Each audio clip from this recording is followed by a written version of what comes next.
अस्सलाम वालेकुम दोस्तों, आज मैं इस लेक्चर में आप सबको काउंटर्स के बारे में बताऊंगा। तो काउंटर्स बेसिकली दो टाइप्स के होते हैं, इसके अलावा भी इसकी फर्दर टाइप्स होती हैं, लेकिन फिलहाल अभी मैं आपको ये दो टाइप्स के बारे में बताऊंगा। तो एक अप काउंटर होता है, एक डाउन काउंटर होता है। अप काउंटर में वैल्यू इंक्रीज़ करती है, जैसे जीरो है उसके बाद इंक्रीज़ करके 1, फिर 2, फिर 3 एंड सो ऑन। इसी तरह डाउन काउंटर में वैल्यू जो होती है वो डिक्रीज़ होती है, जैसे 7 है, फिर उसके बाद 6, फिर 5, फिर 4 एंड सो ऑन डिक्रीज़ होती है। तो अब आगे इस बात पे मूव करते हैं कि हमारे पास इसके क्वेश्चन किस तरह आते हैं। तो उसमें आता है कि हमने डिज़ाइन करना है काउंटर, इस तरह वो एक रैंडम नंबर्स दे देगा 0, 1, 2, 3 एंड सो ऑन 7 तक। तो जितने पॉसिबल वो क्वेश्चन बना के आपको दे सकता है, मैं इंशाल्लाह आपको वो सब पॉसिबल क्वेश्चंस कराऊंगा कि किस तरह आते हैं और किस तरह करने हैं इन अपकमिंग लेक्चर्स। पहले तो ये वाला समझते हैं। इसमें सबसे पहले देखें जो इसने नंबर्स दिए हुए हैं, इनमें देखें सबसे बड़ा नंबर कौन सा है। तो 7 सबसे बड़ा नंबर है, और 7 को बाइनरी में कितने डिजिट में लिखते हैं। तो 7 को 111 लिखते हैं, यानी 3 बिट बाइनरी फॉर्म में लिखते हैं। तो फिर इसका मतलब ये है कि हमें यहाँ पर 3 बिट वेरिएबल्स लिखने पड़ेंगे, इसके जिसमें 3 वेरिएबल्स इन्वॉल्व हों, जिस तरह Q2, Q1, Q0। तो हमने एक ट्रुथ टेबल बनाना है, जिसमें हमने एक प्रेजेंट स्टेट की हेडिंग देनी है, एक नेक्स्ट स्टेट की, एक आउटपुट की, और प्रेजेंट स्टेट में हमने नंबर्स लिखने हैं। अब 3 बिट बाइनरी नंबर जितने पॉसिबल आउटकम्स हैं और हमने प्रेजेंट स्टेट में लिखनी है तरतीब से। मैं इसके यूँ तो यहाँ पर अब मैंने 0 से लेकर 7 तक सारे नंबर लिख लिए हैं, क्योंकि 3 बिट बाइनरी नंबर में सिर्फ यही नंबर्स आते हैं। तो उनको किस तरह लिखते हैं ये सारा यहाँ पे लिखा हुआ है। इसके 0 को 000, इस तरह 1 को 001 एंड सो ऑन। अब नेक्स्ट स्टेट में आप क्या लिखेंगे, अब देखें 0 जो है, 0 के बाद जो नेक्स्ट स्टेट है क्या है, 1। तो 1 को किस तरह बाइनरी में लिखते हैं वो हम यहाँ पर लिखेंगे। 1 को बाइनरी में 001 लिखते हैं, तो यहाँ पे लिख दिया 001। इसी तरह अब 1 जो है, यहाँ पे 1 है, और 1 के बाद नेक्स्ट स्टेट क्या है, 2। तो नेक्स्ट स्टेट 2 को बाइनरी में किस तरह लिखते हैं वो हम यहाँ पर नेक्स्ट स्टेट वाले में लिखेंगे। बाइनरी को 3 बिट नंबर में जो है वो 010 लिखते हैं, तो यहाँ पे लिख दिया। इसी तरह आप नेक्स्ट देखें, अगला क्या है 2। तो 2 प्रेजेंट स्टेट में है, तो उसके बाद नेक्स्ट स्टेट क्या है उसकी 3। तो 3 को हम यहाँ पर बाइनरी में लिखेंगे। इसी तरह आगे प्रेजेंट स्टेट में क्या है, 3 पड़ा हुआ है, यानी कि अगर इसे डेसिमल में कन्वर्ट करें तो 3 है। तो 3 के बाद जो नेक्स्ट स्टेट है उसने जो हमें क्वेश्चन में दी है वो क्या दी है, 4। और 4 को बाइनरी में किस तरह लिखते हैं वो यहाँ पे हम नेक्स्ट स्टेट वाले में लिखेंगे। इसी तरह 5 है, तो 5 वाला देख लें, यहाँ पर 5 के बाद नेक्स्ट स्टेट क्या है, 6। तो 6 को नेक्स्ट स्टेट में लिखेंगे। इसी तरह 6 के बाद जो नेक्स्ट स्टेट है उसकी क्या है, 7। तो 6 के बाद जो नेक्स्ट स्टेट है वो 7 है, 7 को बाइनरी में किस तरह लिखते हैं, इस तरह लिख लिया। अब देखें 7 के बाद कोई नेक्स्ट स्टेट नहीं है, तो फिर यहाँ पे क्या लिखेंगे। तो अब जैसा कि 7 है और ये लास्ट नंबर है, तो लास्ट नंबर जो है वो वापस अपने उस तरफ आ जाएगा, यानी जो लास्ट नंबर में पड़ा होगा डिजिट। तो लास्ट नंबर में क्या पड़ा हुआ है, 0। तो यानी कि 7 की जो नेक्स्ट स्टेट है वो क्या है, 0। तो 0 को बाइनरी में किससे लिखते हैं वो यहाँ पर नेक्स्ट स्टेट में लिखेंगे, 7 वाली में। तो इस तरह हमने एक प्रेजेंट स्टेट का टेबल बनाना है, एक नेक्स्ट स्टेट का बनाना है, और जिस तरह हम यहाँ पे लिखा हुआ है उसी तरह यहाँ पे नीचे नेक्स्ट स्टेट में लिखेंगे। तो आउटपुट में जो है आप यहाँ पर कोई भी फ्लिप फ्लॉप यूज कर सकते हैं आउटपुट के लिए, चाहे आप टूगर फ्लिप फ्लॉप यूज कर लें या JK कर लें या RS कर लें, सबका डिस्क्रिप्शन में लिंक रखा हुआ है अगर आपको इसके बारे में नहीं नॉलेज। अगर आपको टूगर फ्लिप फ्लॉप का लेक्चर्स देखा हुआ है आपने, आपको उसके बारे में पता है, तो आपने देखा था कि इसका मैंने एक्साइटेशन टेबल पढ़ाया था। तो एक्साइटेशन टेबल में अगर आप इसमें देखें टॉगल फ्लिप फ्लॉप में टी की जो एक्सप्रेशन है वो क्या होती है, यानी दोनों इनपुट्स जो होती हैं उनका XOR होता है। क्योंकि ये देखें ना, इसकी इनपुट तभी 1 होती है जब ये दोनों इनपुट्स जो है, आउटपुट तभी 1 होती है जब इसकी दोनों इनपुट्स जो है वो एक दूसरे के अपोजिट हो, यानी एक 0 एक 1 हो। और इस तरह इसमें भी, तो ये फिर XOR गेट की प्रॉपर्टी है, तो फिर हम इन दोनों में XOR लगाते हैं। और इसके एक्साइटेशन टेबल की एक ट्रिक भी है जो मैं आपको भी बताता हूँ। देखें टॉगल में 0 कब आ रहा है, दोनों इनपुट्स जो है उनको प्लस कर दो, 0 + 0 क्या होता है, 0, तो 0। इसी तरह अगर इधर देखें 0 + 1 क्या होता है, 1, तो 1। इसी तरह 1 + 0 1।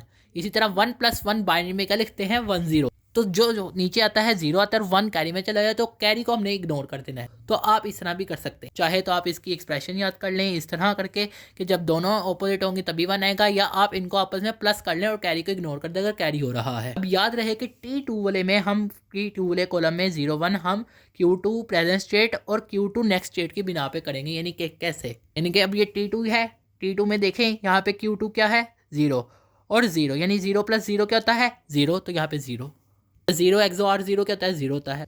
इसी तरह अगर हम यहाँ पे देखें प्रेजेंट स्टेट और नेक्स्ट स्टेट को हमने प्लस करना है। अब T2 यहाँ पे है, अब यहाँ पे Q2 क्या है, 0 और Q2 क्या है, 0। तो T2 मैंने बताया है प्रेजेंट स्टेट की और नेक्स्ट स्टेट की सिर्फ Q2 पे डिपेंड करता है, क्योंकि जो सबस्क्रिप्ट है उसी के मुताबिक हम सिर्फ वही वाले सबस्क्रिप्ट करेंगे। तो यहाँ पे क्या है, 0 0, फिर यहाँ पे भी 0 आ जाएगा। इसी तरह 0 0 0, यहाँ पे भी 0। इसी तरह अब इसमें देखें तो यहाँ पे क्या है, Q2 में पड़ा है 1 और 0। 1 + 0 क्या होता है, बाइनरी नंबर में 1 होता है तो 1। इसी तरह इसमें देखें 1 + 1 क्या होता है, 0, और 1 जो है वो कैरी होता है, वो इग्नोर हो जाता है। इसी तरह यहाँ पे भी देखें 1 + 1 0, 1 + 1 0 और 0 + 1 1। इसी तरह T1 वाले में हम सिर्फ Q1 प्रेजेंट स्टेट और Q1 नेक्स्ट स्टेट वाला देखेंगे। तो अब T1 यहाँ पे है तो Q1 क्या है 0 और ये भी 0, दोनों 0, 0 + 0 मीन्स कि ये 0 और ये 0 0। इसी तरह करेंगे हम। इसी तरह यहाँ पे देखें 1 + 0 1 तो 1 लिखेंगे। इसी तरह यहाँ पे देखें अब इसमें तो 1 + 1 0 1 कैरी होगा जो कि इग्नोर हो जाएगा, तो इस तरह T1 वाला भी लिख लिया। इसी तरह T0 में देखें, T0 में Q0 और Q0 प्रेजेंट स्टेट और नेक्स्ट स्टेट वाले इनपुट को प्लस करेंगे। अब ये इसमें क्या है 1 + 0 तो 1, इसी तरह 0 + 1 1, इसी तरह 1 + 0 1, यानी सब में 1 1 आएगा अगर आप सम करें सबका, यानी कि ये वाली कॉलम का और ये वाले कॉलम का, तो सब में 1 1 आएगा तो 1 1 लिख देते हैं यहाँ पर। याद रहे कि आउटपुट में हम जो फ्लिप फ्लॉप यूज़ कर रहे हैं हम उसी के एक्साइटेशन टेबल के मुताबिक आउटपुट लिखेंगे। यहाँ पे मैंने टिगल फ्लिप फ्लॉप यूज़ किया, इस वजह से मैंने टूगल फ्लिप फ्लॉप वाला एक्साइटेशन टेबल यूज़ किया है, क्योंकि सिंपल सा है, यानी कि 0 + 0 यानी 0, 0 + 1 1 और 1 + 0 1 एंड 1 + 1 0। मैंने आपको ट्रिक बता भी दी है अभी। अब हमने T2, T1 और T0 तीनों आउटपुट की एक्सप्रेशन निकालनी है। तो अगर के मैप से निकालेंगे तो ज़्यादा ईजी है, वैसे आपकी अपनी मर्जी है, चाहे आप जैसे मर्जी निकाल लें। मैं यहाँ पर आपको के मैप वाले तरीके से दिखा देता हूँ। अगर आपको के मैप के बारे में कोई नॉलेज है तो उसका भी डिस्क्रिप्शन में लिंक रखा हुआ, वहाँ से जाके देख सकते हैं कि के मैप किस तरह बनाते हैं। अब T2 का कारण मैंने यहाँ पे T2 लिखा और 3 वेरिएबल्स यूज़ हो रहे हैं, जैसे Q2 Q1 Q0, तो यहाँ पे 3 वेरिएबल के मैप बनेगा और उसमें 0 से लेकर 7 तक पॉसिबल आउटकम्स होती है टोटल, यानी सेल्स होते हैं टोटल 8 सेल्स होते हैं, जो कि यहाँ पे 1 2 3 4 5 6 7 8 सेल्स हैं। अब T2 में देखें 0 वाले में क्या पड़ा हुआ है आउटपुट 0, तो यहाँ पे 0 आ जाएगा। 1 वाले में क्या पड़ा हुआ है 0, तो 1 वाले में भी 0 आ जाएगा। 2 वाले में क्या पड़ा है 0 पड़ा है तो 0 आ जाएगा। 3 वाले में 1 पड़ा है तो 1 आ जाएगा एंड सो ऑन। अब यहाँ पे सेल्स के मुताबिक जिस सेल में 0 आना था वहाँ पे 0 लिख दिया, जिस सेल में 1 आ रहा था वहाँ पे 1 लिख दिया। और एक और बात याद रहे कि यहाँ पे जो मैंने 0 1 2 3 4 5 6 7 लिखा है ये प्रेजेंट स्टेट के मुताबिक लिखना है और आपने भी प्रेजेंट स्टेट के मुताबिक ही लिखना है। और अब इसमें देखें सबसे बड़ा जो लूप बन रहा है वो एक ही बन रहा है, तो वो बना देंगे। हमारे पास आउटपुट क्या आ रही है Q1 Q0, क्योंकि ये जो है ऊपर Q1 और Q0 वाले में वर्टिकली है और Q1 Q0 है वर्टिकली ऊपर, तो वो लिख दिया। और इस तरफ अगर देखें कुछ भी कॉमन नहीं है तो कॉमन नहीं लिखेंगे, सॉरी कॉमन लिखते हैं मगर यहाँ पे कुछ कॉमन नहीं है तो इस वजह से लिखेंगे नहीं, तो जो चीज़ आ रही है सिर्फ उस लाइन में वो लिख दिया। इसी तरह अब हम T1 वाला के मैप डिस्कस करता हूँ। और T1 वाले के मैप में देखें 0 में क्या पड़ा है 0 तो 0 लिख दिया। 1 में क्या पड़ा है 1 पड़ा है 1, 2 में क्या पड़ा है 0 पड़ा है 0, 3 में क्या पड़ा है 1 पड़ा है तो 1 यहाँ पे 1, और इसी तरह 4 में क्या पड़ा हुआ है 0 तो 4 में 0, 5 में क्या पड़ा हुआ है यहाँ पर 1 पड़ा हुआ है तो 1 एंड सो ऑन। तो यहाँ पर जिस तरह पड़ा हुआ है, तो यहाँ पे मैं T1 वाला डिस्कस कर रहा हूँ। तो अब यहाँ पे देखें सबसे बड़ा लूप किसका बन रहा है, इसका बन रहा है।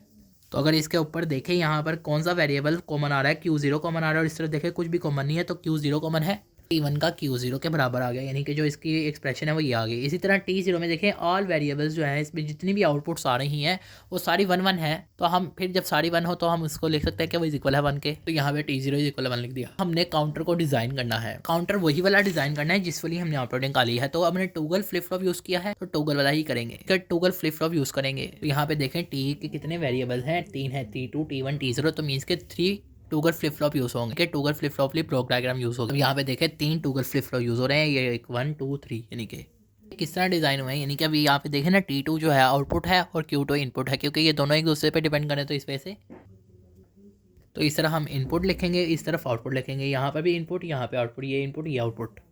आपको डिज़ाइन करने आ जाएगा खुद ब खुद आहिस्ता आहिस्ता। डायग्राम है ये मैंने इनपुट्स के मुताबिक बनाई है, यानी इनपुट्स और आउटपुट जो हमें रिक्वायरमेंट दी थी उसके मुताबिक इस तरह बन गया है। अब उसके बाद एक्सप्रेशन देखें क्या है। T2 में क्या पड़ा हुआ है Q1 और Q0, यानी अगर आप ये देखें ये दोनों एंड गेट हो रहे हैं, इनकी प्रोडक्ट हो रही है, तो Q1 और Q0 को एंड गेट के साथ जोड़ के हम T2 के साथ कनेक्ट कर देंगे, मीन्स के यूँ। तो Q1 और Q0 को मैंने एंड गेट से जोड़ दिया और एंड गेट को फिर मैंने T2 के साथ कनेक्ट कर दिया। इसी तरह T1 देखें, T1 क्या है Q0, फिर हम यहाँ पर ये Q0 और ये T1 है तो इनको ऐसे ही डायरेक्ट कनेक्ट कर देंगे। इसी तरह T0 जो है वो 1 के साथ कनेक्ट हो रहा है, T0 इक्वल है 1, तो T0 को मैंने 1 के साथ कनेक्ट कर दिया। तो अब आप यहाँ पे देखें मेरे एक और जो इजाफी चीज़ की है वो ये है कि मैंने इसको सिक्रोनस क्लॉक के साथ जोड़ा है। तो आप चाहे तो सिक्रोनस क्लॉक पास भी दे सकते हैं या सिक्रोनस भी दे सकते हैं। अगर आप सिक्रोनस देंगे तो उसमें आप हर इंडिविजुअली इनपुट जो आउटपुट्स की लाइन है उसको आप अलग अलग करेक्ट करेगी, यानी कि ये देखिए ये अलग करेक्ट हो रही है, इसी तरह ये भी अलग करेक्ट हो रही है। देखने में तो ये एक ही लाइन में, लेकिन ये अलग अलग करेक्ट है, तो इसे सिंक्रोनस क्लॉक कहते हैं। तो अब ये जो है आपका एक क्वेश्चन जो है वो सॉल्व हो गया, जिसमें हमने एक डिसाइड करना था क्वार्टर। तो ये हमारा क्वेश्चन था और ये इसका फाइनल आंसर है। उम्मीद है कि आपको ये समझ आया होगा। आप सब दोस्तों का लेक्चर सुनने का शुक्रिया।